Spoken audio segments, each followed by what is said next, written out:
elaborate to the idea that Jews would have out of hand rejected any state that had Arabs on it or always had a plan of expulsion is just betrayed by the acceptance of the 47 I partition. don't think you understand politics. They forced the British to prevent emigration of Jews of Europe and reaching safe shores in Palestine. Well, That's what they did. Again, And they knew that the was Jews were Palestine- being persecuted in Europe. was Palestine the only spot of land on earth? Yes, basically that was the problem. The Jews couldn't emigrate. What about your great friends in Britain, the architects of the Balfour Declaration? By the late 1930s. What they about wanted the to United more States? Taking Jews and Americans. And And why are Palestinians, who were not European, who had zero role in the rise of Nazism, who had no relation to any of this, why are they somehow uniquely responsible for what happened in Europe? Uniquely culpable. the only safe haven for Jews. Professor Morris, because of your logic, and I'm not disputing it, that's why October 7th happened. Because there was no options left for those people. The Hamas guys who attacked the kibbutzim, apart from the attacks on the military sites, when they attacked the kibbutzim, were out to kill civilians, and they killed family after family, house after house. Well, that's what you think when you're coherent. I'm just reading from the US. Yeah, but you I know think you like the you got- guidelines, you got rather when they the agree with you. He lied about it. Those kids weren't just on the beaches and off the city. Those kids were literally coming out of a previously identified Hamas contract that they had operated from. They literally. With all due respect, you're such a fantastic moron, it's terrifying. The following is a debate on the topic of Israel and Palestine with Norman Finkelstein, Benny Morris, William Rabbani, and Stephen Bunnell, also known online as Destiny. Norm and Benny are historians. Wayne is a Middle East analyst, and Stephen is a political commentator and streamer. All four have spoken and debated extensively on this topic. The goal for this debate was not for anyone to win or to score points. It wasn't to get views or likes. I never care about those. And I think there are probably much easier ways to get those things if I did care. The goal was to explore together the history, present, and future of Israel and Palestine in a free-flowing conversation. No time limits, no rules. There was a lot of tension in the room from the very beginning, and it only got more intense as we went along. And I quickly realized that this very conversation, in a very real human way, was a microcosm of the tensions and distance and perspectives on the topic of Israel and Palestine. For some debates, I will step in and moderate strictly to prevent emotion from boiling. For this, I saw the value in not interfering with the passion of the exchanges, because that emotion in itself spoke volumes. We did talk about the history and the future, but the anger, the frustration, the biting wit, and at times respect and camaraderie were all there. Like I said, we did it in an perhaps all too human way. I will do more debates and conversations on these difficult topics, and I will continue to search for hope in the midst of death and destruction, to search for our common humanity in the midst of division and hate. This thing we have going on, human civilization, the whole of it, is beautiful. And it's worth figuring out how we can help it flourish together. I love you all. This is the Lex Friedman podcast. To support it, please check out our sponsors in the description. And now, dear friends, here's Norman Finkelstein, Benny Morris, William Rabbani, and Stephen Bunnell. First question is about 1948. For Israelis, 1948 is the establishment of the State of Israel and the War of Independence. For Palestinians, 1948 is the Nakba, which means catastrophe, or the displacement of 700,000 Palestinians from their homes as a consequence of the war. What to you is important to understand about the events of 1948 and the period around there, 47, 49, that helps us understand what's going on today and maybe helps us understand the roots of all of this that started even before 1948. I was hoping that Norm could speak first, and Benny, then Wayne, and then Steve. Norm? After World War II, the British decided that they didn't want to deal with the Palestine question anymore. And the ball was thrown into the court of the United Nations. Now, as I read the record, the UN was not attempting to arbitrate or adjudicate rights and wrongs. It was confronting a very practical problem. There were two national communities in Palestine. Okay. So I just wanted to start this off because, of course, this is one of the pressing issues and critical issues in American foreign policy in the American political campaign for president today. It's critical because for a number of reasons, including the fact that American university students are leading protests, were leading protests last spring semester, and before then, against Israel's policies towards the Palestinians in the Gaza Strip and also in the West Bank. And this has been caught up very much in the political campaign in the United States. And so it's interesting for a number of reasons, including the fact that you have a chapter later in the book on American public opinion, and another chapter on the Congress, as well as a chapter on the presidency, and this week's chapter on decision making and so on. And to always keep in mind that American policymakers in Washington, their overarching consideration, generally speaking, is they're always thinking about winning the next election. And the Israel lobby in the United States is very, very, very well organized and committed to giving Israel maximum freedom of decision making in its policymaking by backing up Israel through the United States, by encouraging and incentivizing American politicians to give Israel as much freedom of maneuver, including through American military and political aid, which is about $3.8 billion a year the United States gives to Israel, and additional funds in different ways.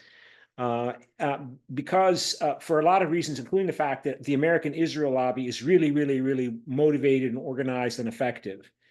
And so much so that, of course, it's also impacted American universities. So like Norman Finkelstein, he is a Jewish American. His parents, I think his parents were prisoners they were imprisoned in Nazi concentration camps during World War II.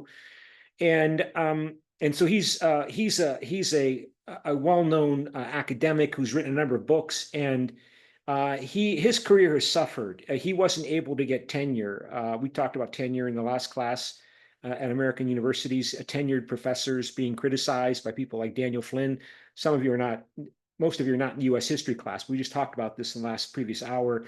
He wasn't able to get tenure because he was attacked by the pro-Israel lobby in the United States, pressuring the university where he worked not to give him tenure. And that university is DePaul University in Chicago, which is a Catholic university. The university was pressured, and of course, they're very concerned about not making enemies with people that are very powerful and influential in the United States, including donors. People give money to American universities, and of course, for a lot of American Jews, not all American Jews, because like I said, he's Jewish, right? Israel's a life and death issue for them, because of what happened in World War II, and their way of expressing, dealing with that feeling is by being completely committed to Israel, and that means allowing Israel to do whatever, really giving Israel as much freedom of political maneuver in the Middle East as possible by motivating the United States politicians to not put limits on what Israel is doing with the aid and support the United States gives to it. So, and so this is a topic for decision-making in the United States. Always keep that in mind. And American politics has primarily been driven, American foreign policy is primarily driven by domestic political election considerations. And so that's the way by which foreign policy issues affect American foreign policy, international issues, through the American domestic politics and domestic political competition to win American elections inside the United States. So that has been maybe the driving force motivating American political behavior, particularly since the end of the Cold War, but even before the end of the Cold War, over 33 years ago. And so, because, you know, I want to make the show, this course, sorry, interesting for understanding the American political campaign that's going on right now with big implications. How this also is relevant to today's debate, and and today's discussion is that the Chinese leadership in the People's Republic of China in Beijing, they point to American polarization and conflict within the United States as evidence that the United States is in decline. That because the conflicts and hostilities in America are so intense, in many different ways, between obviously most strongly between Trump supporters and Trump enemies, Trump adversaries, that it's making the United States paralyzed in terms of its ability to respond effectively, to increasingly immobile, I should say, increasingly politically immobile in responding to the crises confronting the United States and the crises confronting the entire world, including global climate change, for example. Whereas, of course, the Chinese argue that their system, with the vanguard of the proletariat, the Chinese Communist Party, providing leadership for the people of China in a true people's democracy, true genuine democracy, not this bourgeois fake democracy called the United States, where powerful and rich people use their control over the media to brainwash Americans and confuse Americans so that they can get what they want, which happens at the expense of the masses that usually typically are poorer and weaker than the rich, powerful few. Whereas the Chinese Communist Party truly does represent the Chinese national interest to get China's rightful place in the world, to reunify Chinese lands that were taken away from China when it was humiliated. Like Taiwan, getting back Taiwan, it got back Hong Kong, so it's making progress, but it's not done there. It still has to, move on and get Taiwan back and the South China Sea under its control, because these are all Chinese territories that were taken from China by bourgeois capitalist, white racist imperialists from Europe and North America, and then the Japanese mimicking them. And when China was weak, but only China got back on and recovered because of the leadership of the Communist Party. And that leadership of the Communist Party continues to be necessary. So the reason I mention this is because this is part of your midterm paper. So let me here, again, make sure I'm sharing the right screen. And we go to share screen here and share. And here we are, US foreign policy. And so your attendance number for today's class is 991. 991 is your attendance number. So you can enter that number in, 991, and I'll go to the chat and put that in the chat. 991, yes. 991, and send that off. And then to call your attention to the midterm paper. And so go back to the Cyber Campus and make sure I share the right screen and go to assignments. And here is your first draft midterm paper assignment. So it says here, the US foreign policy take-home midterm paper assignment. Critique the statement, China's rise means America's decline. China's rise means America's decline. So does the rise of China automatically mean the decline of the United States in international influence? Does the rise of China automatically mean that the United States' influence in the world is declining and America's position is declining? What does decline mean? The topic is general and vague, and it's meant to be general and vague.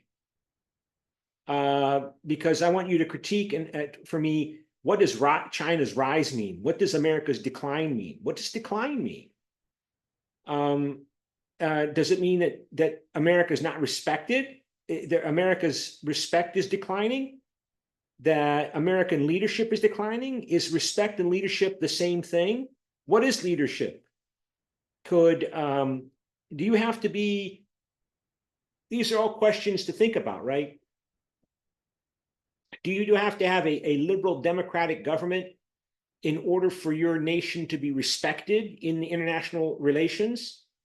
I mean, could Hitler's Germany ever have provided leadership to the world, even as it tried to dominate the world, when everyone knew that this government was vicious, despotic, cruel to its minorities?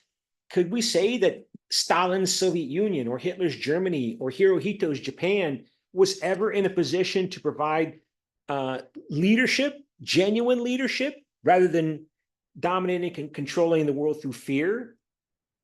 What does leadership mean? Is America, in other words, the indispensable country because it can provide leadership? And it can provide leadership not just because it's got lots of weapons and big military, but because it's soft power. It's liberal economic and political system. It's prosperity from capitalism and the political system that relates to that capitalist system, the liberal democracy, or what Chinese call bourgeois democracy. The Chinese communists would call bourgeois democracy.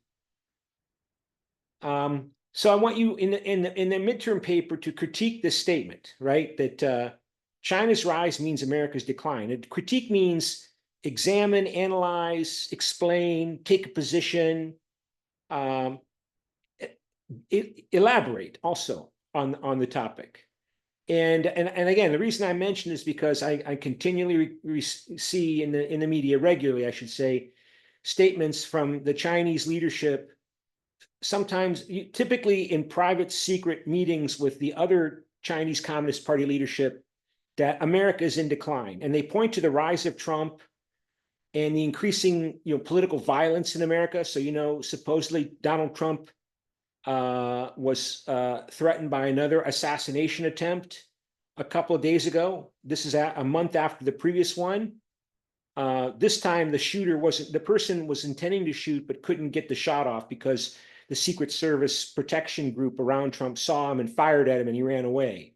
They shot their weapons at him and he ran away. But he had a loaded weapon and was ready to shoot at Trump when Trump passed by while he was playing golf at the golf course.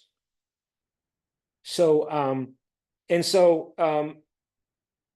Xi Jinping of China would say, yeah, see, America is becoming more and more polarized, more and more conflictual, and unable to act effectively, increasingly unable to act effectively to deal with crises around the world, including, for example, in Ukraine.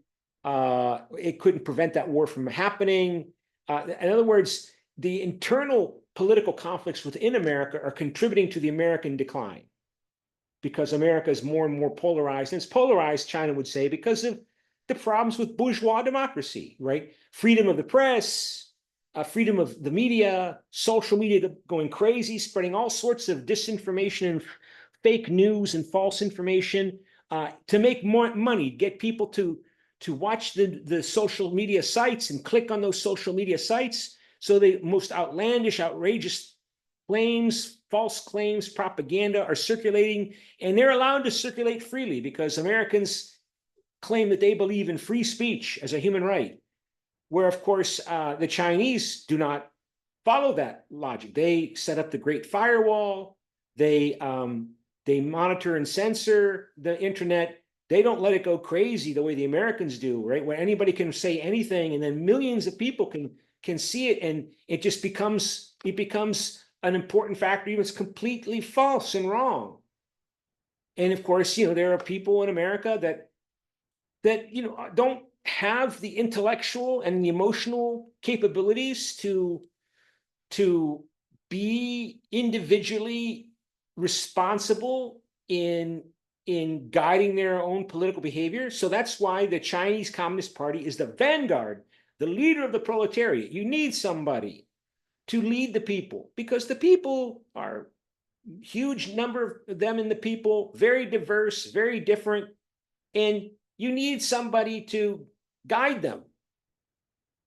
They need guidance, particularly in this increasingly complex, interdependent world where we're confronting issues like global climate change and terrorism and nuclear weapons proliferation. You can't, I mean, how can you claim that the American system should lead the world when it produces somebody like Donald Trump? I mean, what more evidence do you need to know that the American system is not the best system? That this wannabe Hitler became president and might well become president again. I mean, what more evidence do you need that the American system is in decline? The United States is in decline because it produces this kind of person as president. And he continues to say the most outrageous things. I showed you in class last week, right, about how Donald Trump at his debate with Kamala Harris was claiming, lying, spreading more lies that those Haitian immigrants in Springfield, Ohio, were eating the cats and dogs of the pet owners. He knows it's a lie, but he thinks that that's going to help him win the election. This is the model for the future, for the leader of the world going into the rest of the 21st century. When you got this war in Ukraine, and you got this global climate change issue.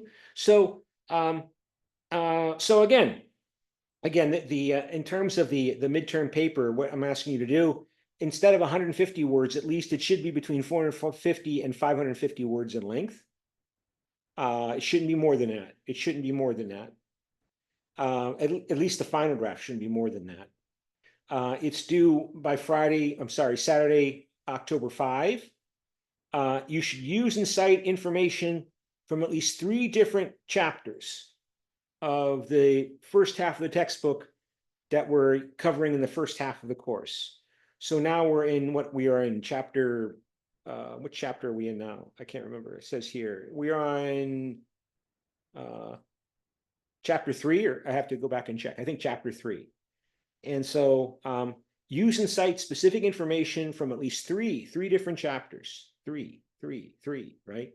Three different chapters to support, develop, and refine the concepts in the paper, the points and concepts in the paper. Like you've been doing with the paragraphs every week, this time do it with at least 3 different chapters in your midterm paper. And then you will upload those, and then I write comments and send them back to you so that you can rewrite them. And also during midterm week, which is the 8th week of the semester, and we're now in the 4th week, right? In the 8th week of the semester, I will meet with you individually in my office or on Zoom, however you prefer, to talk for you for about half an hour about your midterm paper and my comments on it. And so it's also an opportunity to get to know you and talk to you on a one-on-one level. Okay. So any questions? If you have any questions, you can always ask, right? And so, and also to remind you, you have a paragraph due tomorrow on the topic to CUK students. Hook's analysis implies that a second Trump administration will likely cause major changes in U.S. influence in the Indo-Pacific, is how America is referring to the Pacific Ocean and India and the countries around India that are more likely to cooperate with the United States because of the problem with China, right? So Pakistan is supposedly a good ally, a relatively close ally of China, but also cooperates with the United States. But India, of course, is looking for allies to deal with China, and it's got closer and closer relations with the United States, but it's also maintaining it's trying to maintain this close relationship with Russia because it needs allies against China. India's economy is only 1/5 the size of China's economy. So if Trump comes into office is it going to cause major changes to the US pivot to Asia? And to get us going on this topic, we can go back to, let's go back and talk about something I saw in the media yesterday. And this is interesting. This is in the New York Times. So make sure I stop share here and do the screen share on this. And so again, the New York Times is a important media source, outlet, and shaper of public opinion. And this is from yesterday, so this is recent, right? And it says he's the science writer for the New York Times, and he writes this. This is an opinion piece. This is an opinion, right? So opinion writer. He writes, "What happens if China stops trying to save the world?" So the Communist Party of China, leading the People's Republic of China, is apparently trying to save the world. It's trying to save the world. And save the world from what? Global climate change. So you see in this cute little picture, the red flag of the People's Republic of China colored green, the climate change issue. So I read this article, and I was really glad I read it, because it really updated me about China's role in dealing with what some people claim is the greatest threat facing human civilization, along with nuclear war, is climate change, and the need to limit it by reducing greenhouse gas emissions into the atmosphere.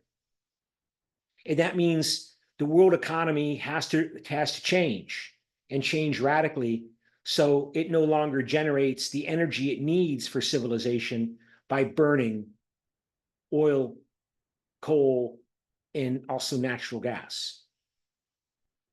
So the world economy needs to radically change to stop burning oil, coal, and natural gas, so-called fossil fuels, to generate the energy that we need to run my computer, to run Zoom, to run the economy, to run our lives. We need energy. We need electricity. And so he writes here, in climate world, something that once seemed almost unthinkable may now be happening. Preliminary data shows that while global carbon emissions are continuing to rise, in other words, global greenhouse gases are continuing to rise, China's emissions may already be peaking. You know, the countries of the world agree that they would reach a peak level and begin to decline. So China was supposed to peak in 2030, but China is already peaking in terms of the amount of global greenhouse gas it is emitting into the air atmosphere, years ahead of the deadline. The longtime climate villain turning the corner on climate change, the longtime climate villain, meaning China, turning the corner on carbon before the planet as a whole does. So China has emitted 3 times the amount of carbon into the air of the second biggest emitter, which is the United States. But of course, China is also a poor country, right? I mean, it's the second biggest economy in the world, but it's still a poor country. And so it has relied upon basic fuel for energy, including coal, which it has. Forecasts like these are not reliable, but already China has completely rewritten the global green transition story. Thank you, Communist Party of China. I'm not going to read it all because it's kind of long. I just want to highlight some of the points it makes here, right? So I highlighted them in yellow. Consider solar power, which is presently dominating the global green transition and giving the world its feel-good story. In 2023, the world, including China, installed 425 gigawatts of new solar power. China is responsible for 350 of that. If the world without China installed only 162 gigawatts, so 425 minus 162 is what, about 250. It says China accounted for 263 gigawatts. The United States accounted for just 33. In 2023, US accounted for just 33. Well, so China accounted for 263. As recently as 2019, China was installing about 1/4 of global solar capacity additions. Last year, it managed 62% more than the rest of the world combined. Over these same 5 years, China grew its amount of new added capacity more than 8 times over. Solar power capacity. The world without China didn't even double its rate over the last 5 years, since 2019. Take China out of these figures, and it says here, take China out of these figures, and the numbers look much less impressive. 90 gigawatts installed in 2019, 93 in 2020, 100 in 2021, 133 in 2022, and 162 in 2023. There has been progress outside of China, a 62% increase in new capacity between 2021 and 2023. But in China, the increase was 317% in solar power.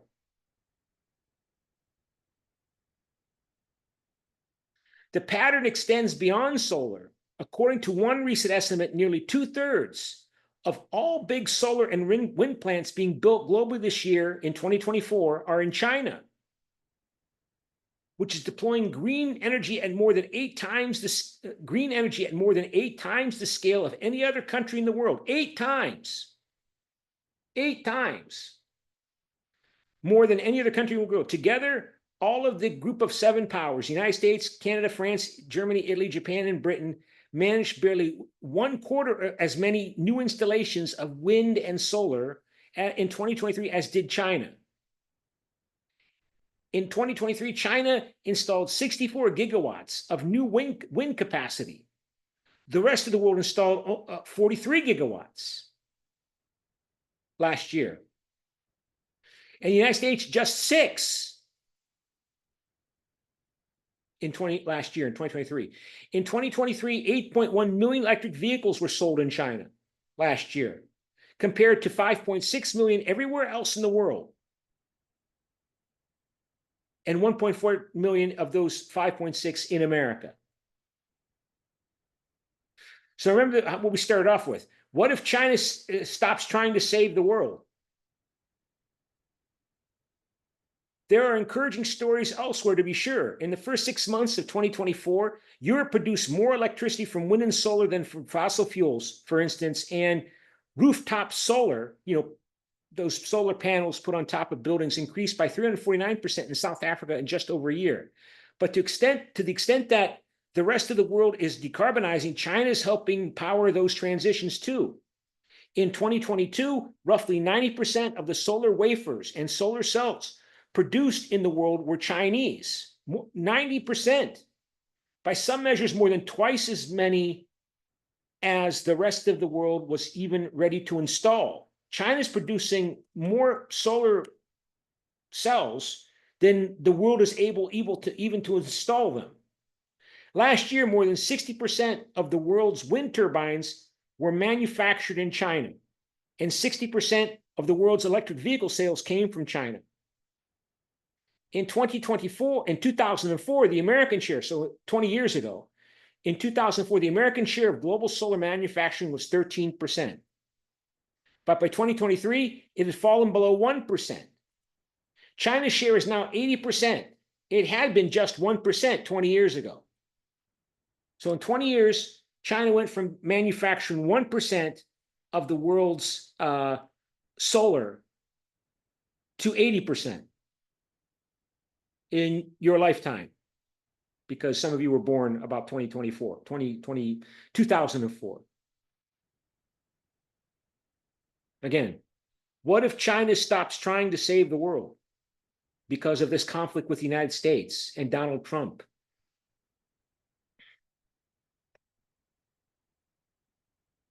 There is an obfuscation, which means a confusing, a puzzle involved in talking about the global Adam Tooze is written, when in fact, there is one country that dominates the entire dynamic of the energy transition for all of the human race, and that is China.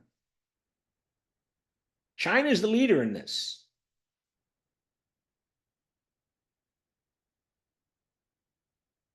China's massive investments in green tech are both strategic stimulus for a flagging economy in the aftermath of a real estate bubble, and then an imperial scale bet on the importance of clean energy to prosperity and power in the 21st century.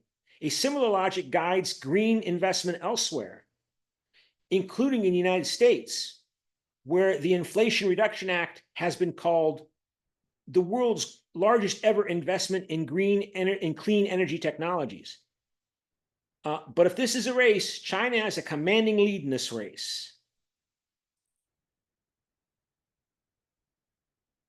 You go on. He goes on here. You can measure the staggering impact in several ways. Electricity is the currency of the global transition, so to speak. And last year, the total net growth in global electricity demand was 627 terawatt hours, according to Ember. China on its own added 606 terawatt hours. A terawatt hour is 1 trillion watts. So the total growth in 2023 in demand for electricity, the total growth was 627 terawatt hours. China was responsible for 606 terawatt hours of that.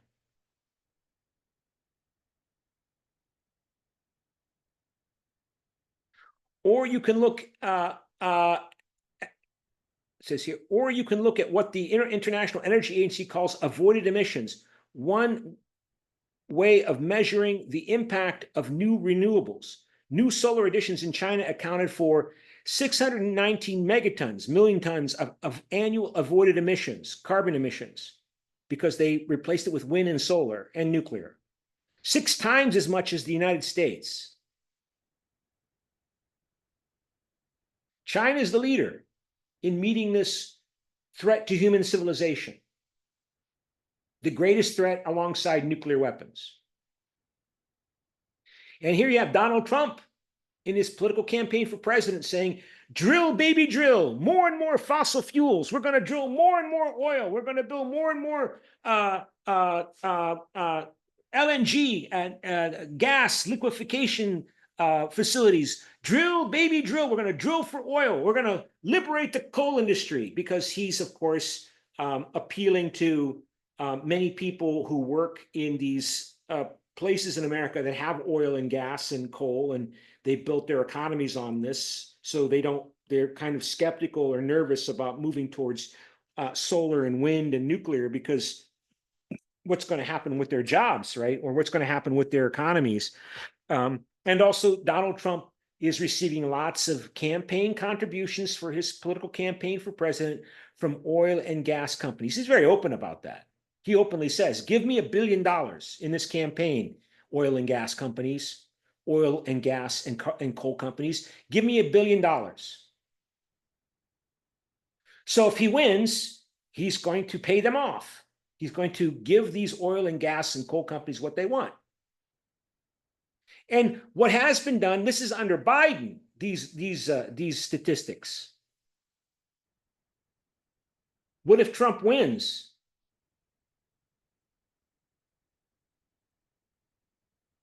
You can also look at, he says here, at the simple scale of what they are building. China's devoted more than twice as much land to solar plants as the United States has. So again, there's also a lot of suspicion in America among Trump supporters that environmentalists and environmentalism, that they're elitists. They're concerned about the well-being of the planet and the well-being of poor people in Africa and Asia.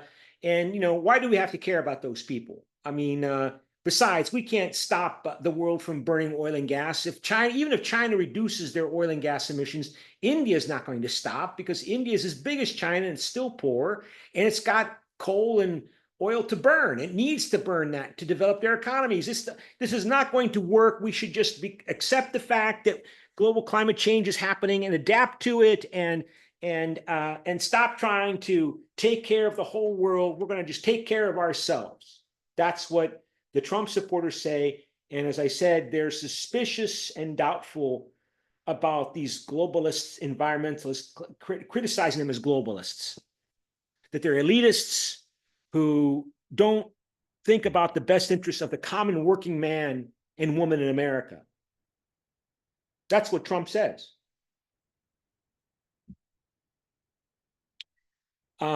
You can also look, it says here, at the simple scale of what they're building. China's devoted more than twice as much land to solar plants as the United States has. Okay, so but to go on here, the first is that energy transition is at present to a large degree a Chinese project. There is progress being made around the world, but the gap between China and everybody else is much larger and more intimidating than is widely acknowledged, and the global story looks much less optimistic once you set China aside, which is in some ways precisely what America is trying to do by engaging in a green tech trade war with China.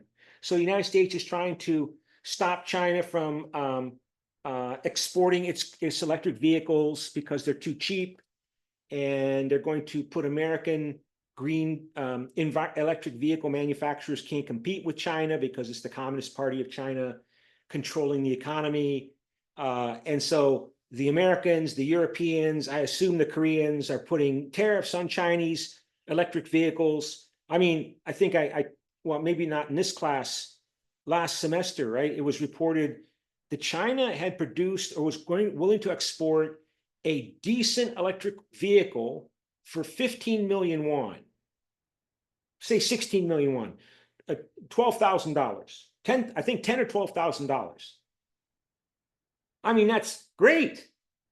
But no, the Americans, the Europeans, they don't want China to export that 15 million won electric vehicle to America because American companies can't compete with it. It will put American electric vehicle manufacturers out of business and European electric vehicle manufacturers out of business. So no cheap, green, clean Chinese electric vehicle for you, Professor Ben. You've got to drive a more expensive, dirty, gasoline-powered American car because we won't let you, Professor Ben, and Americans import cheap Chinese electric vehicles, despite the fact that we're headed towards global catastrophe.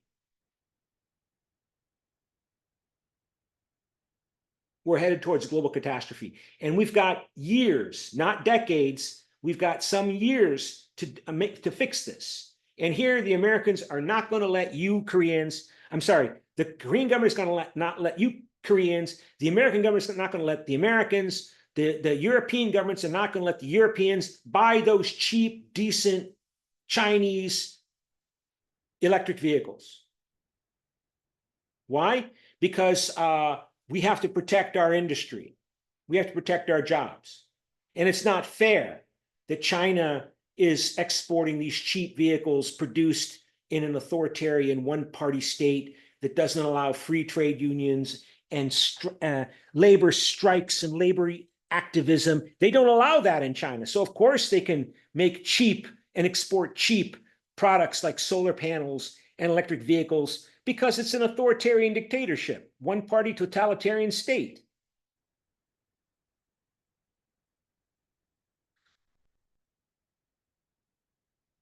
So I'm curious, I go to Gemini here.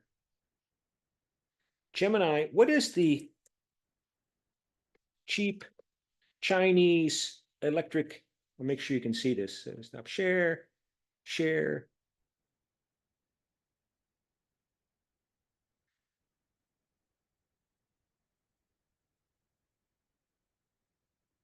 That the Americans will place 100% tariffs on.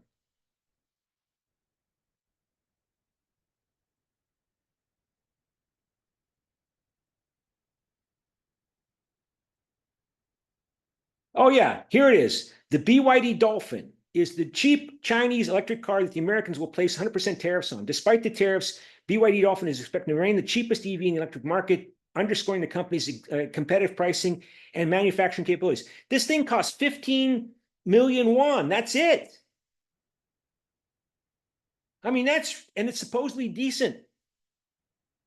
But no. We can't let Americans and Koreans and French buy that vehicle because it will threaten Chinese, European and American cars. So let's see, what is let me see here, stop share. What does it say here about this vehicle? So I didn't check on this. This is the BYD Dolphin. That's what it looks like. Looks nice.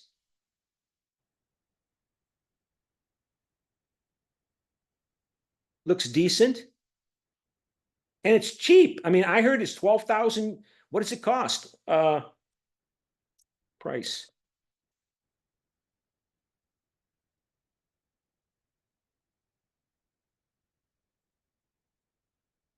It doesn't say what the price is. It says here in the footnotes. China's view sets Dolphin EV price at 3.6 million yen. Is that it? That's what is 3.6 million yen? I have to check. 3.6 million yen is how many euros? 22,389 euros. So it's not $12,000. I thought it was much cheaper than that. I thought I read anyway, so please respond to the following statement.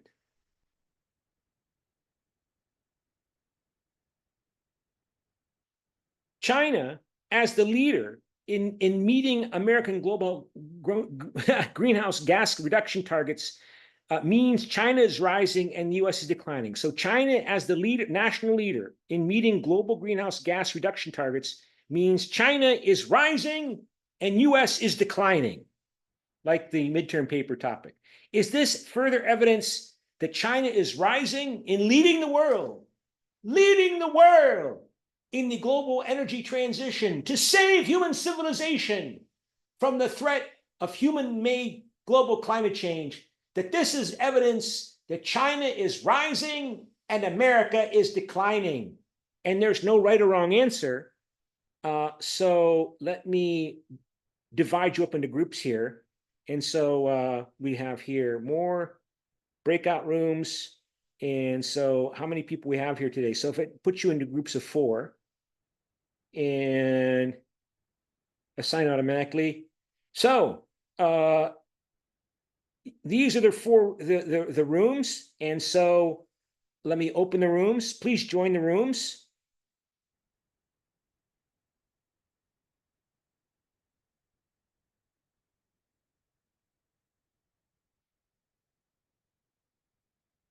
Please join the rooms.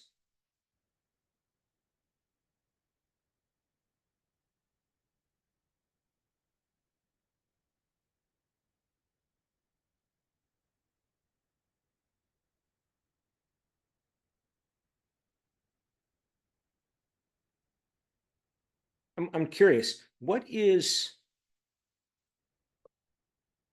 the lowest sale price for the BYD Dolphin?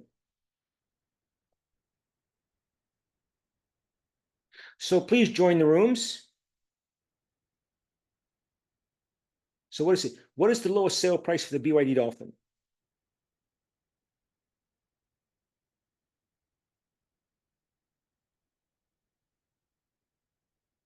Oh, it's not as cheap as I thought, but that's pretty cheap.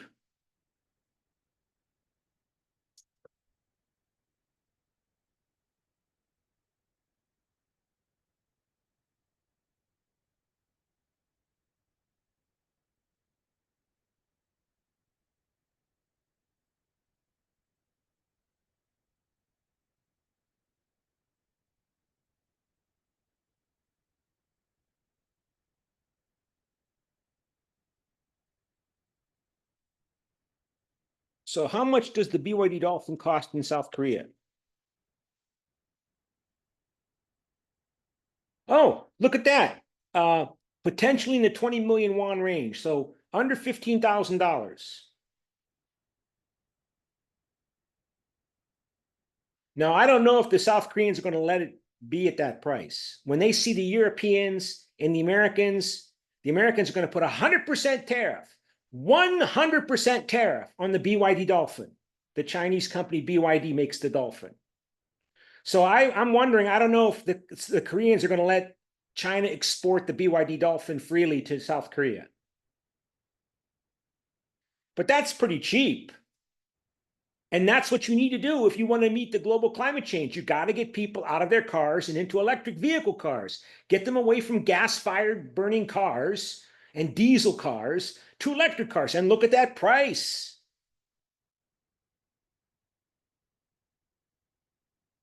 But no, no, no, no, no. We don't care about global climate change. We're not going to let China give everybody, sell everybody, buy cheap, good electric vehicles today. No, no, no, no, no, no.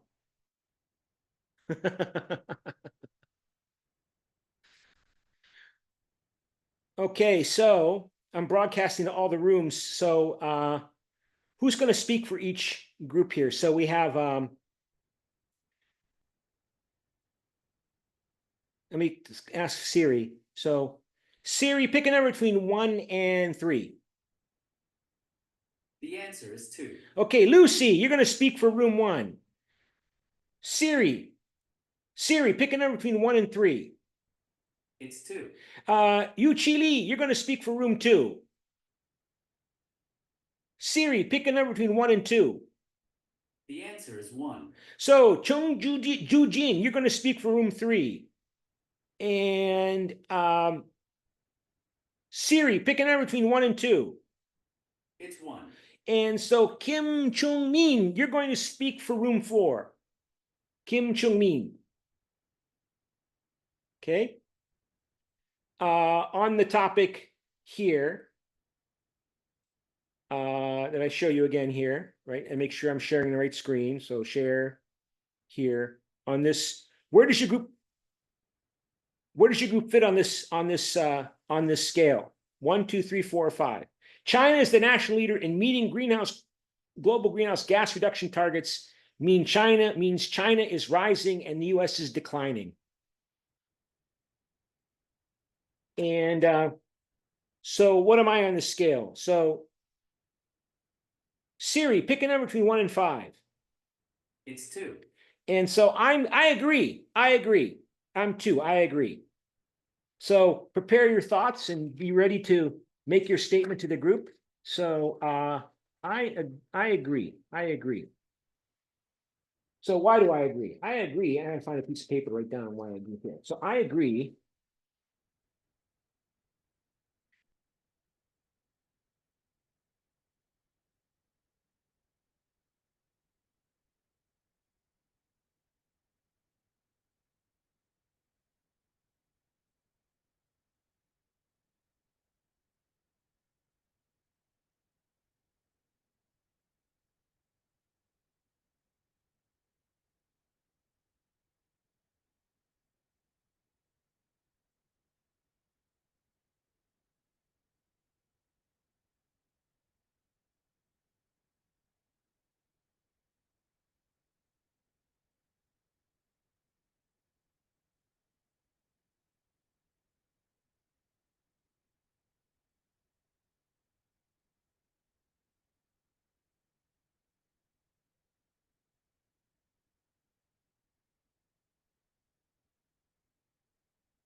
Okay.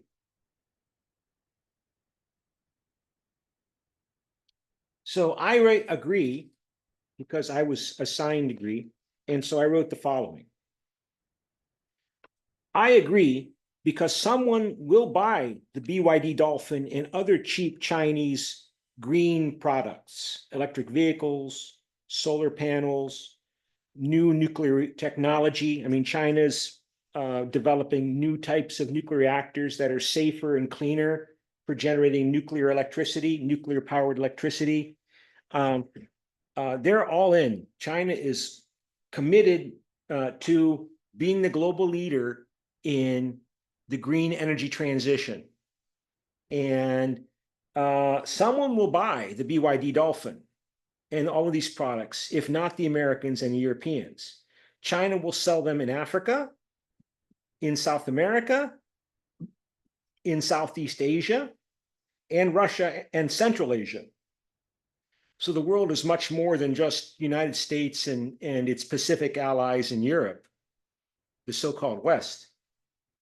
And China will encourage these countries to be committed to buying Chinese electric products, green tech products, green technology products, and integrate them into Chinese production chains led by China. The US is unwilling or unable to provide leadership to address global climate change because the US Republican Party under Donald Trump, the one other main party in the US besides the Democrats, the US entire Republican Party has rejected global climate change as a serious issue. Well, I mean, the other main party in the United States rejects it, rejects globalism. Even if Trump loses in November, he still dominates the Republican Party. The Republican Party is still going to be dominated by populist conservatism represented by Trump, even if he loses in November. And we don't know if he's going to lose in November, not to mention if he wins. And so what does this mean? The Chinese model, the Chinese Communist Party model, is the global leader of the future because the Americans do not have the political capacity to meet this challenge. And the evidence is Donald Trump. And the Europeans, they're not going to distinguish themselves from the Americans. They're not going to separate themselves from the Americans. They're not going to do that. They're going to be subservient to the Americans, and they're not going to cooperate closely with China. And so the West is going to fade. It's not just the United States, the West. The entire West is going to decline. Okay? Remember the headline here. What happens if China stops trying to save the world?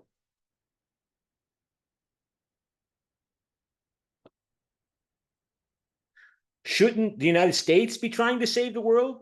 It's not doing a very good job, and it doesn't look like it has the internal political capacity to undertake this leadership role. Or am I wrong? So prepare your statements, and let me go back to the cyber campus here. Vote. Well, let me go back to the stop share. Let me go back to the article.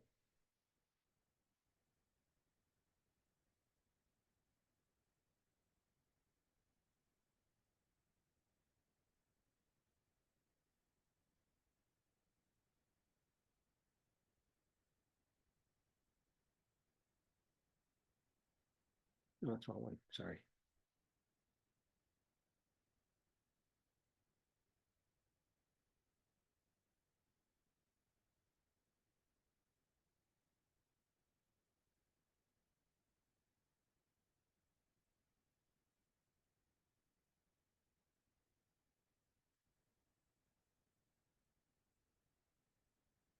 So talk to each other and prepare your position statements.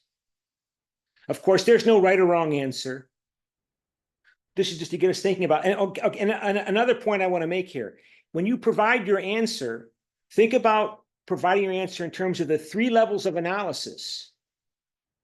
I mean, I implied the three levels of analysis here. I mentioned it's American internal politics, American internal political values and trends that are undermining American leadership role in the world. So that's of the three levels of analysis, that's the state level. That's the state level of analysis, right?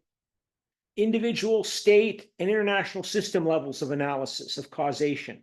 So I'm talking about, it's not just Trump, whether or not, Trump's important, right? Obviously, the individual level is important. Trump is the dominant figure, he is the dominant leader, and he could make climate change a more important issue if he wanted to for the Republicans, but he doesn't want to. So yeah, the individual level is important. The state level is the other level, and I highlighted the internal political nature of American political trends and development. State level factors show that the United States is not going to be able to take global leadership, and you need global leadership, right? Somebody's got to be the standard bearer, the model to push the world in this direction. If it's not going to be the United States, it has to be China. India's too poor. India's only 20% the size of China economically. India's got all sorts of other problems. So the international system level is also another factor. There needs to be some kind of international leadership, and this is the time for China to step up. So in your answer, do the same thing. Provide explanations and refer to factors at all three levels of analysis: individual, state, international political system.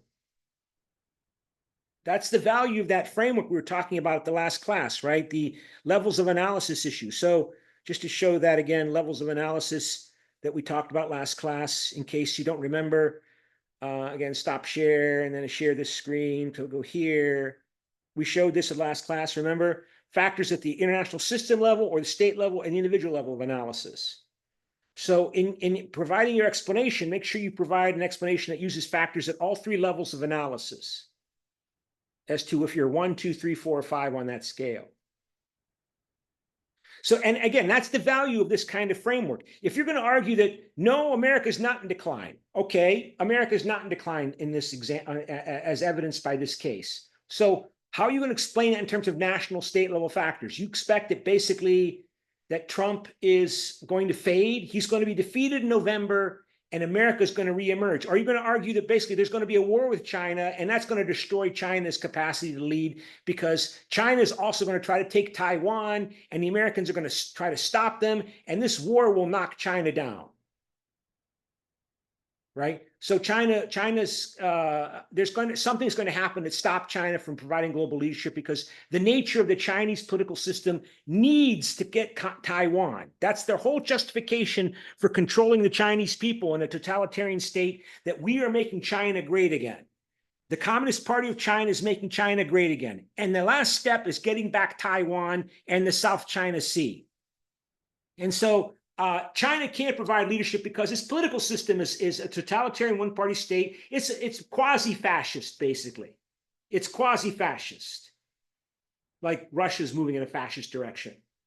So for the same reason that Adolf Hitler's Germany could not provide global leadership, the Chinese Communist Party can't provide global leadership because it's a totalitarian, nasty one-party state that rules through fear as a primary way of controlling, through terror, through not letting people get access to information, to abusing the Uyghurs, throwing the Muslims in concentration camps, to re-educate them, to oppress Tibetan people. It's a quasi-fascist totalitarian state, the way they call it communist. That state can't provide global leadership. Yeah, it's kind of impressive economically, but Germany was kind of impressive economically until the war started as well in 1939. Germany's claims to have solved its economic problems from the Great Depression under Hitler. That they solved that problem. The Nazis did. So that's the beauty of this framework. It reminds you, anytime you answer a question or make a statement about the future in international relations or the past, you've got to remember to push yourself to include factors at all three levels of analysis.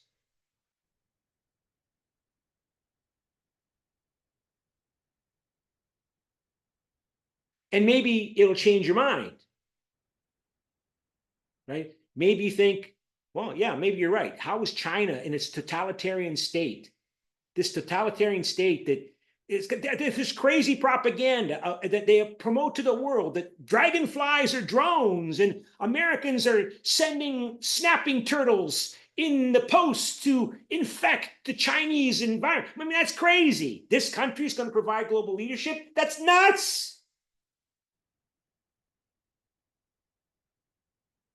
Remember that article I showed you from a couple weeks ago about what the Chinese Interior Ministry is warning the Chinese people about dragonflies being drones and America sending invasive species to destroy Chinese environment and Chinese crops, and college students being subverted by America, Chinese college students being subverted by America. I mean, that country's not going to provide global leadership. It's crazy.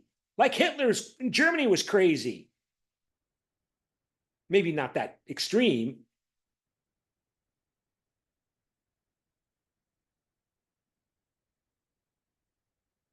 But here you have this article from what's his name from the science writer from the New York Times, starting off with the question, what if China stops trying to save the world?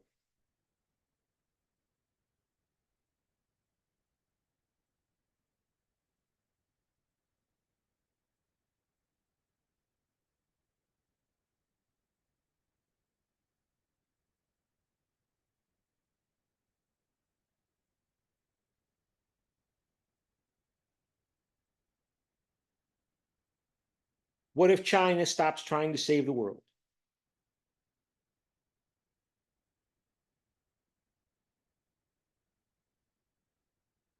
So, you ready? Are you ready?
Why it only lasts.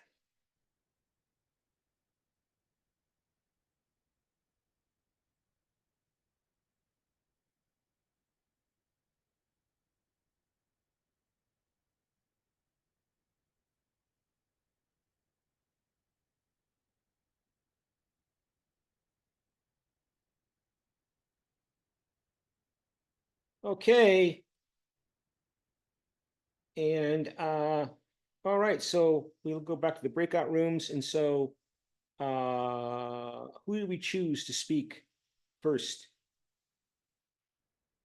And who's going to speak first out of the 4 rooms? So Siri, pick a number between 1 and 4. It's 4. Okay, so that is room 4. So was it Kim Jong-min? Kim Jong-min. Kim Jong-min. What did your group decide? Where are you on the scale? 1, 2, 3, 4, 5. We choose 4 and 5. 4 and 5. So let me go back to the Zoom here and just remind us to again share the screen. So you disagree. I strongly disagree. Yes. That it's evidence that America is in decline and China's rise is a factor. So again, I just want to go back to the exercise here so everybody can see it. I'm trying to do this with Zoom share screen. So close that and go share screen. And So, okay, here it is. So why do you disagree or strongly disagree? It is true that China is making efforts in the environment, but it's due to environmental problems that arise within China. It is difficult to say that it is doing it for the benefit for humanity internationally. And even if China has more influence that it has, the United States will still be the most powerful country in many ways, like economically, militarily, and politically. So if China becomes a global leader in one area, it cannot undermine the strong influence that the United States has built on solidarity, alliances, and multilateralism. Okay. I mean, I guess the response might be, do we fully understand the scale of what's necessary here? We're supposed to go to zero global net climate greenhouse gas emission levels. I think we have to hit 0% by like 2040 or 2040. I mean, it's not that long from now. Or 2035. I mean, we're talking like a decade. We're talking we've got to transform the world economy in the space of before you turn 30 years old.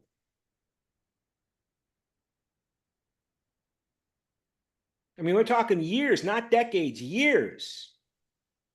We have to transform the entire world economy to go away from burning coal, oil, and gas, to get zero emissions levels, because it's too late. There's already too much greenhouse gases in the air already, in the atmosphere already. So the world is warming up. I mean, look how warm it is here in South Korea. I've never seen anything like this. It's so warm this late in September, right? So we have to get to zero, and we're still going to be facing disasters. We're already facing disasters with more floods, more droughts, and all the consequences of that, the movement of people. But the point is, I'm highlighting that this is a global emergency, according to many people. This is a true global crisis emergency that is one of the greatest global crises the human civilization has faced. And so we have to transform the world economy. And so you're saying, well, that's really important, but that's not going to be the overriding factor dominating international relations. I can see that, right? You still got the Arab-Israeli conflict. You've got the war in Ukraine. You've got all these other issues. And so, but to transform the economy everywhere so that we don't burn any more oil and gas and coal, I mean, that's such an amazing, astounding undertaking that some people, as I said, like in the United States that support Trump, would say it's hopeless. It's hopeless. You're not going to stop it. It's not going to happen. So let's deal with it. That's why Trump, when he was president, he talked about trying to take Greenland away from Denmark. You know, Greenland, that big island off Canada that's covered with ice. Denmark formally has control over it. Trump made a statement about maybe buying Greenland. Why? Because we have to move north. More and more people have to move north, away from the hotter temperatures of the south. So that's what people that support Trump are saying. We can't stop it. We just got to adapt to it. It's not possible. So yeah, if I go to this, just remember, when did Trump I'm asking Gemini, try to buy Greenland? So let me see here. If I go stop share and when did Trump try to buy Greenland? Oh, see, oh yeah, it's controversial, so it's about politics, so we can't answer that question because we don't want to get into trouble. So like, let's do it in Google search. Yeah, see, after Trump tried to buy Greenland, US gives island 12 million for economic development. So there's Greenland, right? All the ice. And it says here, this is from a Newsweek from March, spring of this year. Trump could try to buy Greenland once more from Denmark. Or if they don't want to sell it, then maybe, take it. If Trump won't sell it, we'll take it.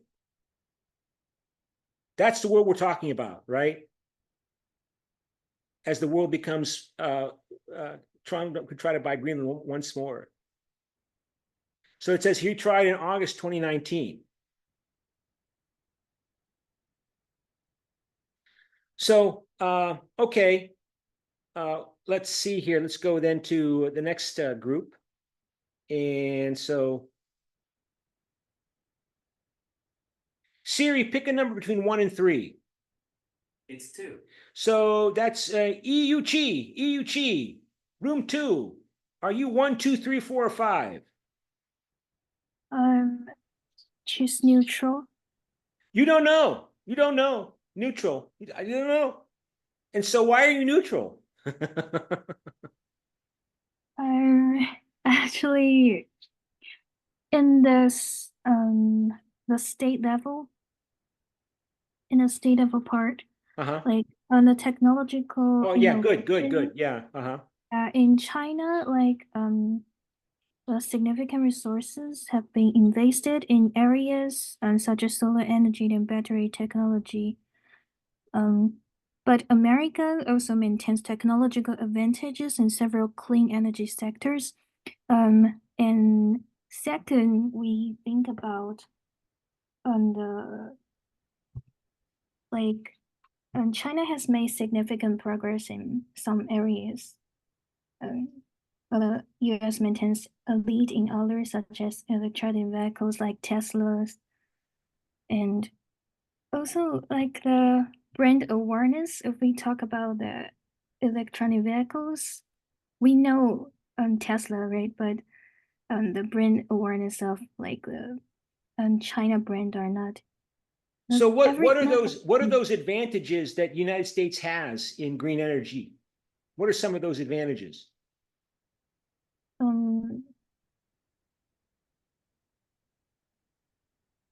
Like a brand awareness of that. Don't ask Gemini. Don't ask ChatGPT.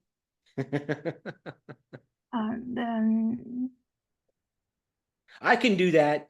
But you can too, I guess. I just want to know I don't know what the advantages are. He's claiming. I mean, there are other problems that they don't talk about in this article that David Wallace Wells doesn't mention. Like it's extremely difficult for the United States to build super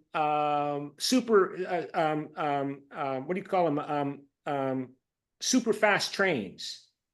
I mean, China's building super fast trains that go hundreds of miles per hour all over China. They've already built them. The Americans, they can't get one done. They haven't built one yet because it's so difficult in the American democracy. Okay, so it's a state law factor. It's it's a critical point here. You have American federalism with the state level governments, with the thousands of local governments. You have to negotiate with them. You have to complain. They complain. They try to block things. You threaten people's economic interests. So the Americans haven't built one high-speed express train yet. Not one. And how many have they built in China already? If you want people to stop driving their cars because it's polluting, you got to give them other means to travel. You can, and you're saying flying is bad because flying makes greenhouse gases. So they want people to use more rail transportation, railroads. But you got to build high-speed rail. And I don't think the Americans have finished one yet because they run into all of these court problems and they get stopped by people filing lawsuits. They don't want to, I mean, the Chinese, how many, let me see, how many, let's ask Gemini again. I'm trying to go through my computer without accidentally shutting something down here. So where's Gemini? I had Gemini up here. Gemini. How many How many high speed, so let me stop share and share the screen.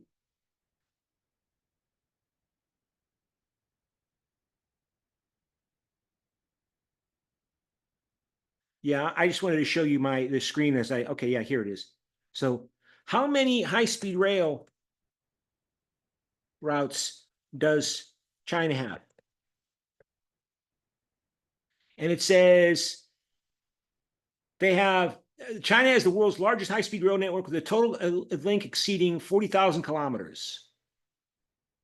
How many high-speed rail routes does the US have?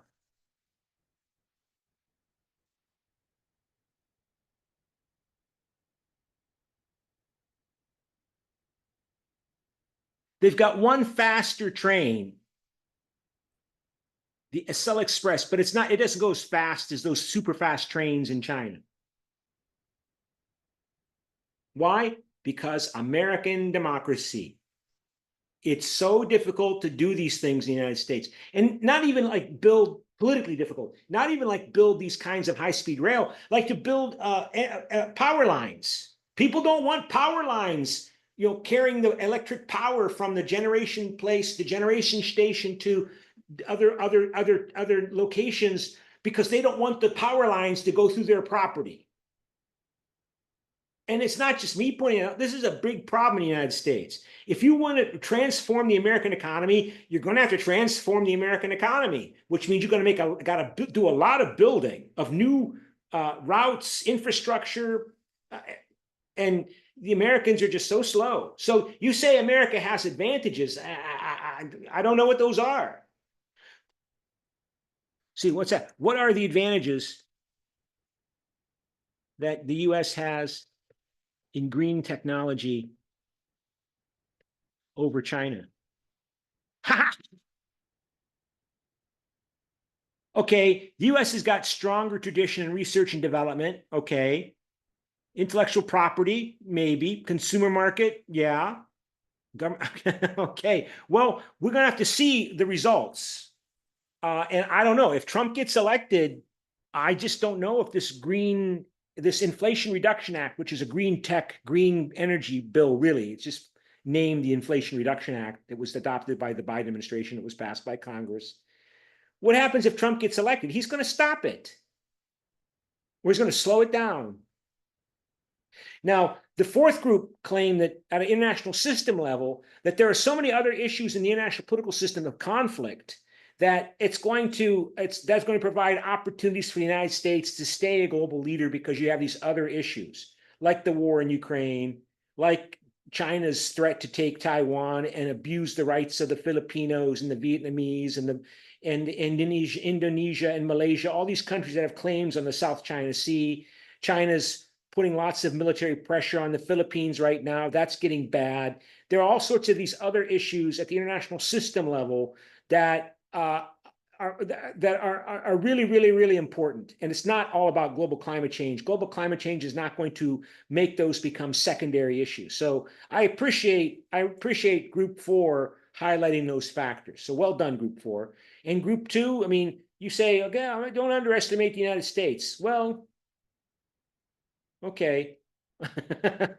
We can measure, though. Next year at this time, we can measure how much solar power and wind power the United States has built, new wind power, new solar power, electricity. We'll measure it next year, okay? And year after that. You can measure these things, right? This is concrete economic statistics. We can measure and compare China with US, with Russia, with Korea, with Taiwan, with Japan, with Europe. We can measure it, and we'll keep measuring it. So let's see what happens.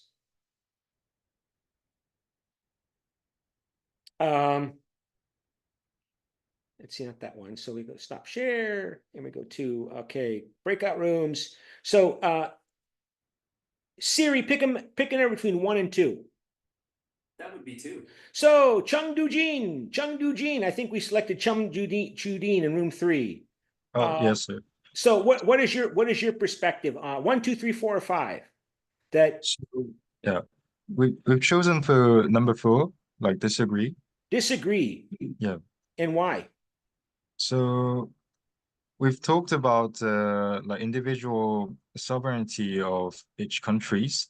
So in notionally, like if regardless of the how impacts that one country would emerge with like certain point of issues, that doesn't mean neither rise or decline of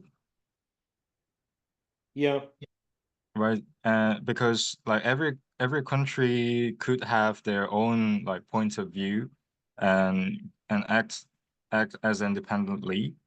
So so it differed by the circumstances, not not not for the like power structure. Yeah, I mean, you're saying, it sounds like you're saying that basically this old notions of international relations being win-lose, zero sum, it's obsolete and it doesn't apply and it hasn't applied. Really, we have to get out of this outmoded thinking that China's rise means America's decline. The world has changed, so we're so interdependent. We've always been interdependent, but now more and more people recognize that we are all so intertwined in terms of our well-being. China needs the U.S., but the U.S. needs China. I mean, U.S.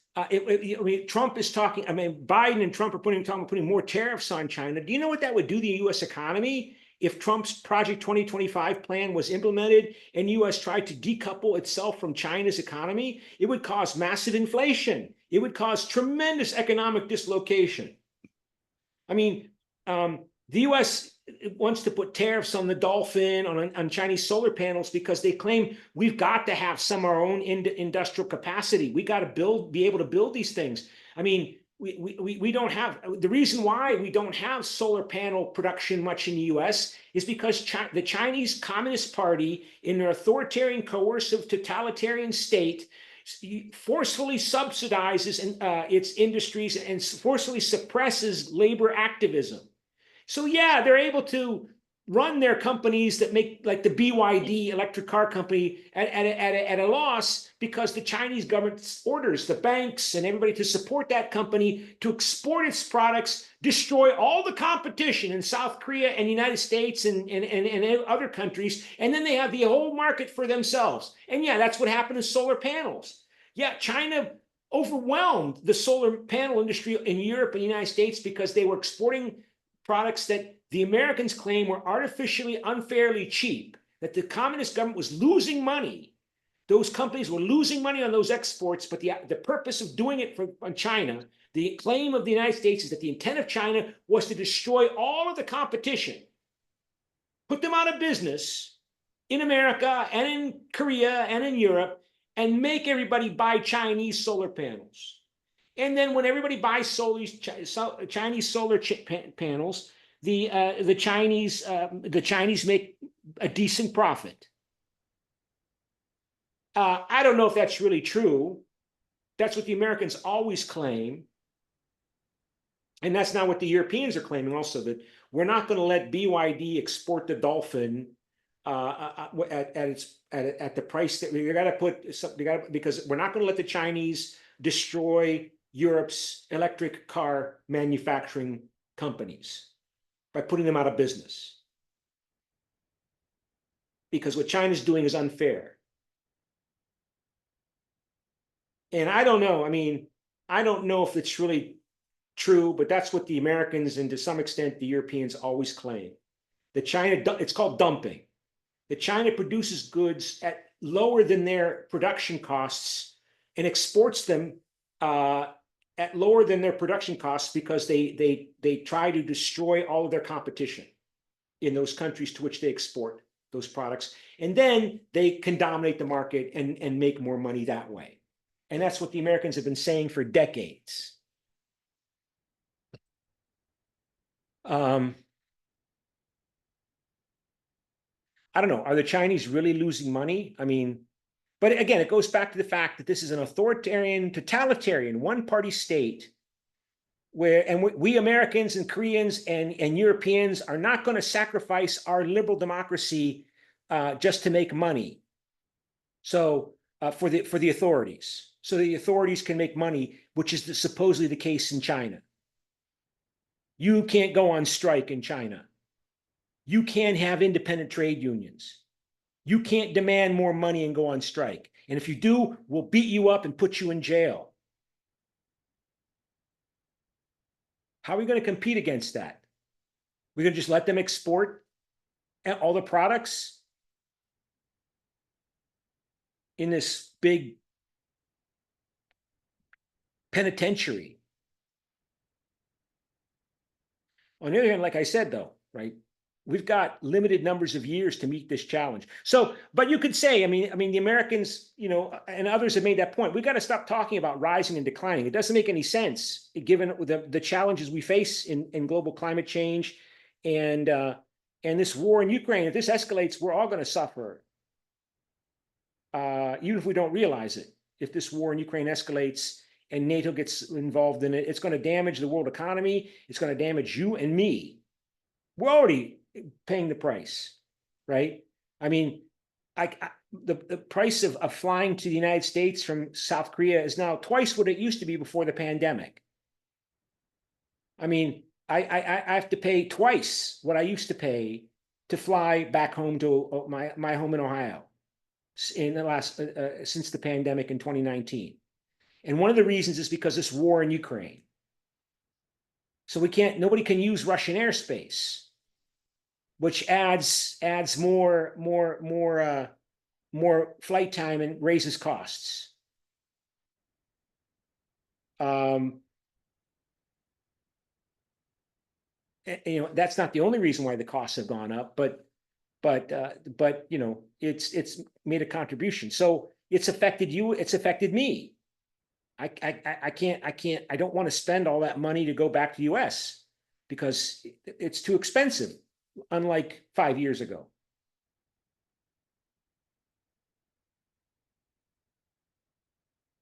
So yeah, again, another international system level explanation. Okay, I like that.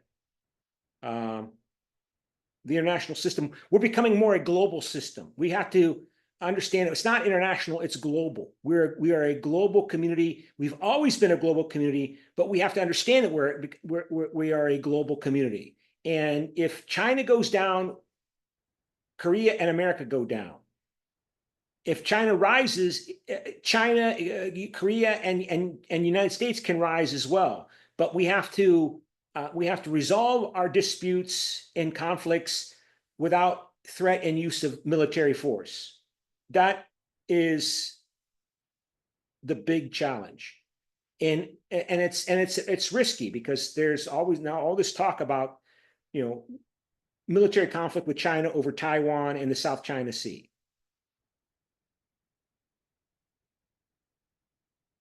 Okay, and so back to leaving room 1. So who did we assign in room 1? Kanami, Lucy, or Park Yeonji? Who did we assign in room 1? I think it was me. Who's me? Lucy. Lucy. Okay, Lucy. So what did your group decide? 1, 2, 3, 4, or 5? I think we were like 2, 3, kind of like neutral, leaning towards agree. Ooh, why? We said that like China leading the energy transition and like gaining this international power, like inevitably leads to the US's decline. Like we just read an entire article, Wallace's article, about what would happen if they dropped trying to save the world and if they just focused on themselves. And this shows China's rise in political and international power. But on the other hand, like China's still a poor country and like relying on older means like coal and stuff to gain energy. And even though China's like leading this movement, we're still talking about US being the indispensable nation. So that pushes us towards more of a neutral stance. Uh-huh. Okay. So yeah, implied in that argument is that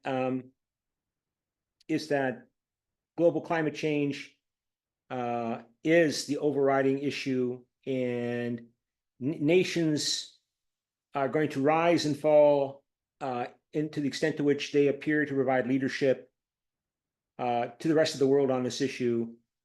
And China certainly is the source of challenge. I mean, it's kind of embarrassing. I mean, you read the American media and they're saying, you mean we can't buy electric, we're supposed to buy electric vehicles, but we can't buy those because they're too cheap. So you're going to make me, I'm concerned about the global climate, but you're going to make me have to buy a gasoline car because you won't let me buy a cheap Chinese electric vehicle. Biden or Harris or Trump, you won't let me buy that. So, and so you're going to you're going to hurt my economic and my economic interests, as well as my concern for the well-being of the world, because I would rather not make greenhouse gases, but you're making me generate greenhouse gases. And so China can point to that and say, look, world, look, South America, look, BRICS, look, Brazil, look, Argentina, look, Chile, look, Malaysia, look, Indonesia, look look, Africa, look what the Americans are doing. They claim that they're concerned about climate change, but they don't want you to buy Chinese cheap cars, Chinese cheap electric vehicles. And that's, I mean, the reason I mention this is because this is what Vladimir Putin is always claiming, that we're entering a multipolar world, that the United States is no longer the sole superpower, that the world is becoming multipolar, and the world is moving to interests and concerns that go beyond the so-called golden billion. And the golden billion are the 1 billion of the 8 billion world population that's in Europe and North America and Japan and East Asia. What about the other 7 billion? The Americans are only concerned about the golden billion, but China and Russia, of course, Russia and China are working for the well-being of the other 7 billion, the non-golden billion. And you can see how the Americans are attempting to stop China's rise, even though the Americans are claiming, even though the Americans claim that global climate change is a big problem.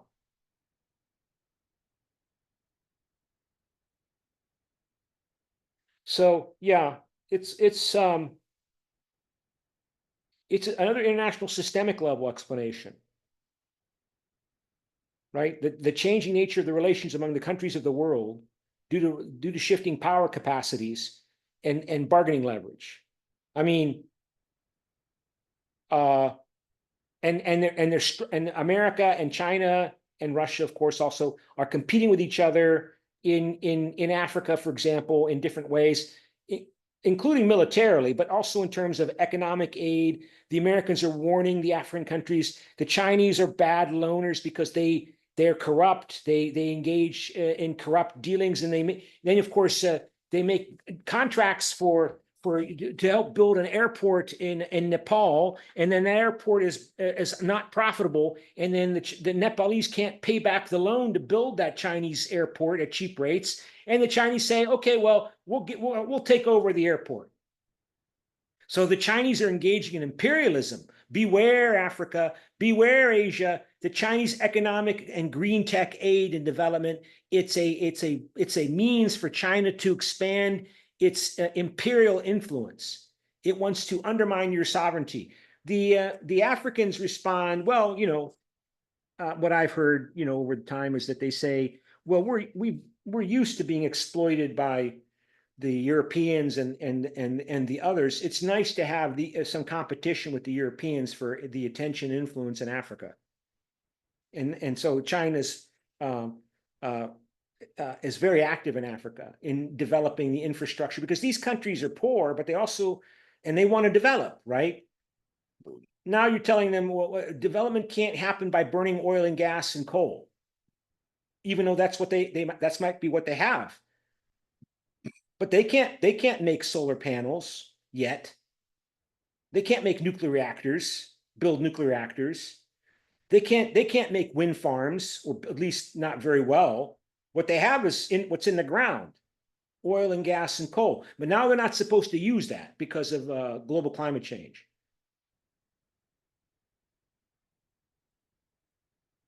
So who's going to give them the best deal? And the Americans are claiming the Chinese cheat. They always cheat. They bribe governments. They lie. They engage in corruption. They don't follow the rules-based international order that the Americans lead. The rules-based international order is what Joe Biden talks about. The rules-based international order that the Americans in the West lead and founded. Russia's the worst engager of strategic corruption, the Americans call it, but China does it as well. Not by, invading other countries, but by, making suspicious, flawed loan and trade deals with Sri Lanka, with Kenya, so that the Kenyans and Sri Lankans can never pay back the debt. And then the Chinese say, well, then you're gonna have to let us take over the project and own it because you can't pay back the loan we gave you. Which supposedly the Americans don't do. Because they're a nice country, because they're a liberal democracy, second level explanation, a liberal capitalist and political system. They at least, pay more attention to human rights than the Chinese and certainly the Russians do.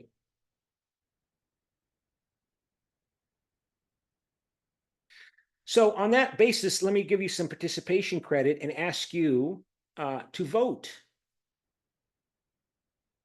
on this topic. And if I have to find the cyber campus here without accidentally shutting down everything on my computer. I've done that once or twice over the last number of years, accidentally shut down Zoom. So I don't want to do that again. So we go back to share screen and there it is. And so please vote. Do you strongly agree, agree, neutral cannot decide, disagree, strongly disagree? So you just neutral. 5 of you are just, I don't know. I don't know. I don't know. Does anyone else have something to say? I mean, we had time with one speaker from each group, but maybe we can come back to that. We've just got 12 minutes left in the class. So if we go back to let me open up some other materials here to see what I have to show you today.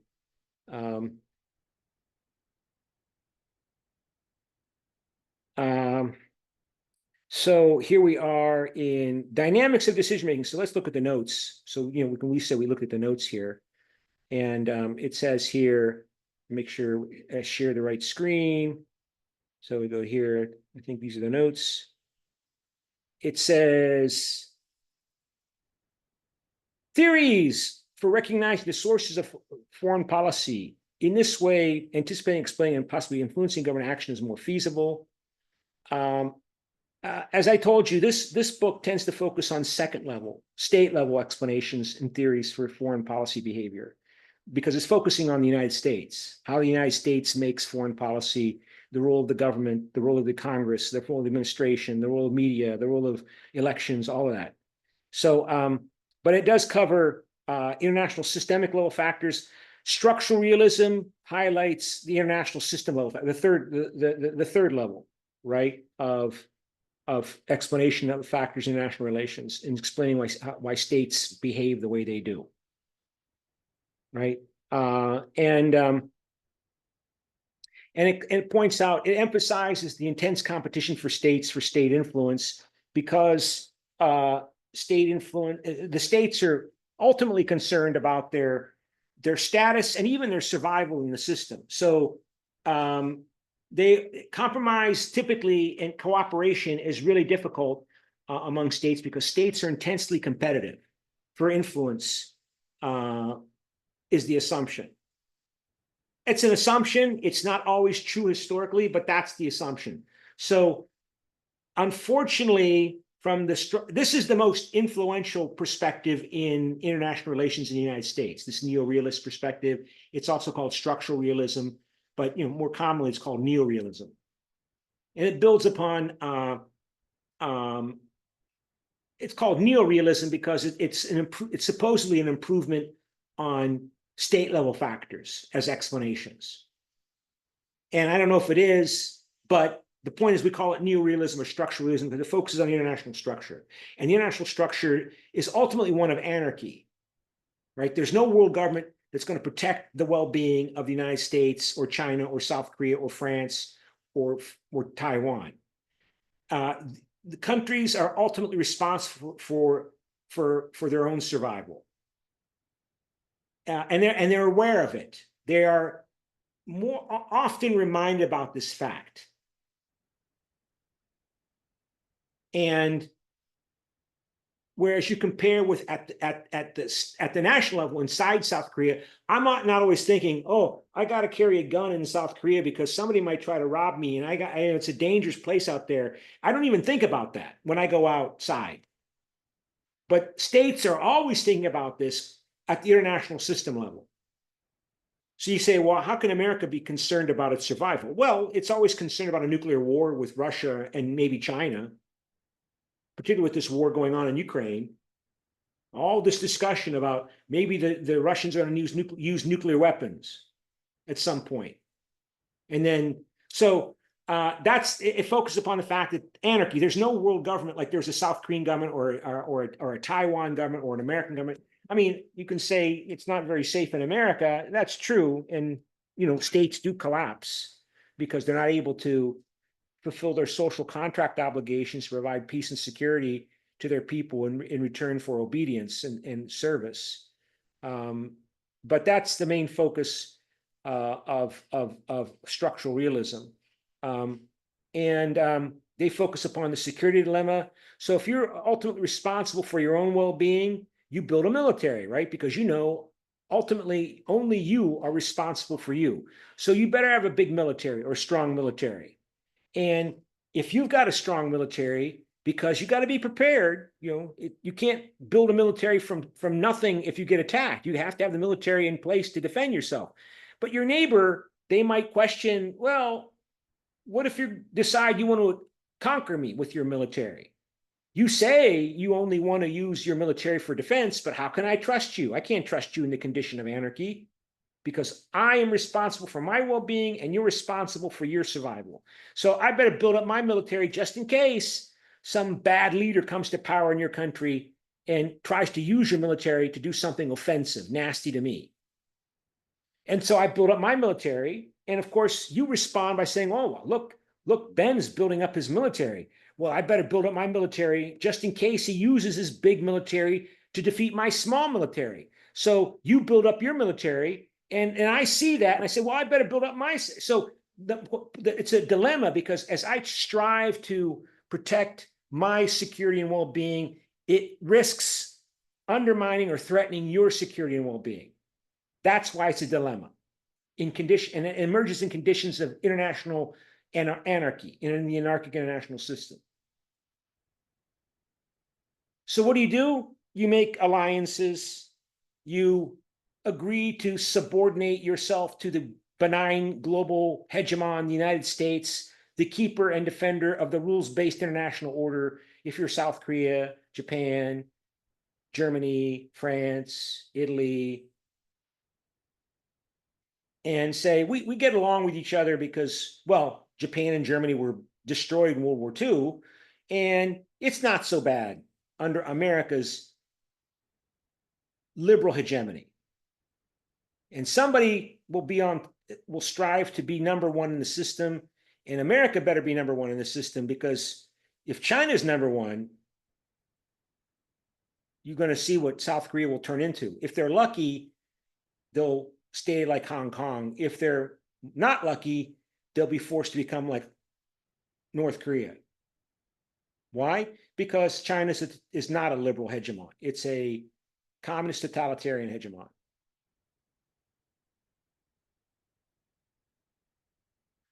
Okay, so that's the security dilemma, the famous security dilemma. Everybody only, of course, claims I'm just building my army and military for defense. Yeah. But can you trust what's coming out of my mouth all the time? What if I am a nice guy, but then I'm removed from power in the next election? What if Trump comes into office? Right?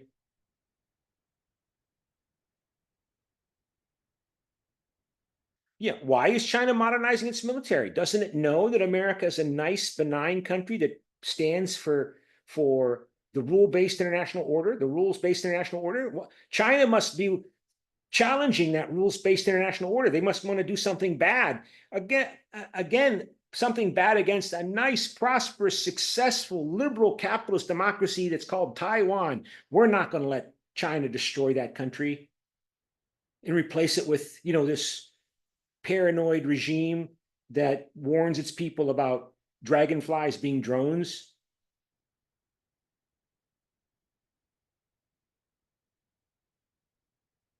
So everybody has to prepare just in case, and their preparations threaten even more their neighbors, who then respond, and they prepare, and you have this tendency for a conflict spiral. The U.S. military budget, it was 750 billion. What is the U.S. military budget in 2024? Let's see. Let's ask Gemini.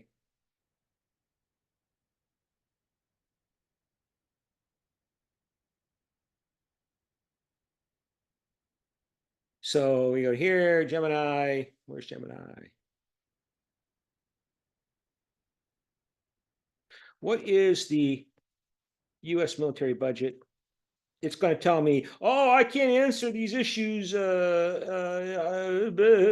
because it's political. Oh, 820.3 billion. So I don't know if that's fully accurate, but that's what it was. The U.S. military budget in 2024.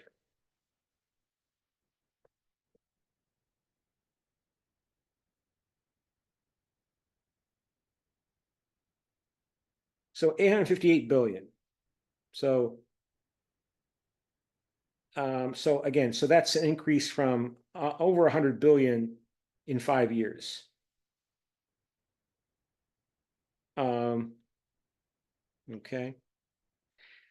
Of course, liberal theorists, they also sometimes called idealists, but they're also called liberal theorists, in contrast to neo-realist or realist theorists.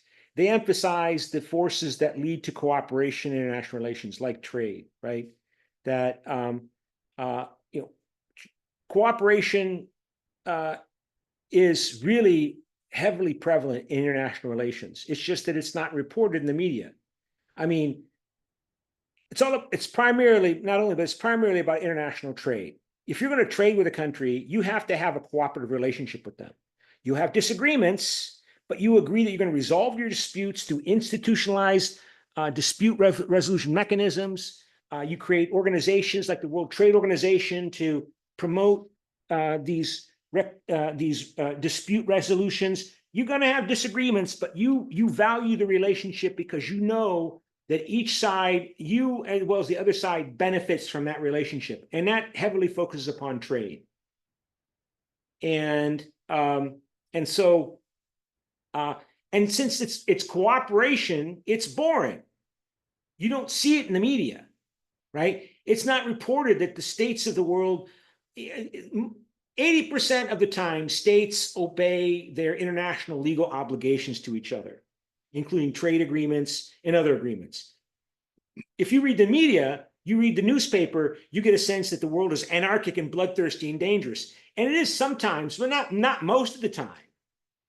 But we're kind of brainwashed by our media, because the media wants to cover controversy and conflict because that's exciting, right? Cooperation is boring. So the liberal theorists really emphasize the role of international cooperation, international institutions in helping facilitate that cooperation. So again, but you can already see how these theories at the international system level have a relationship to their assumptions regarding the nature of states. Because like we told you, anytime you provide an explanation of using the factors at 3 levels of analysis, you also have to show those factors interrelate to each other. So liberal theory tends to assume that what's most important inside states are economic actors. They want to make money and they want to engage in trade. Realism and neorealism, that tends to focus more on nationalism. and the drive for power and influence for its own sake. This has a negative view of human nature underpinning it. Human beings, they like to dominate just for the sake of dominating. Liberalism has a more complex, positive view of human nature. That states, people and states, they want to cooperate because they want a better future. They want to develop. They want to be economically prosperous. So they got to engage in trade. Okay, we'll stop today. Any questions? If not, I'll see you on Friday.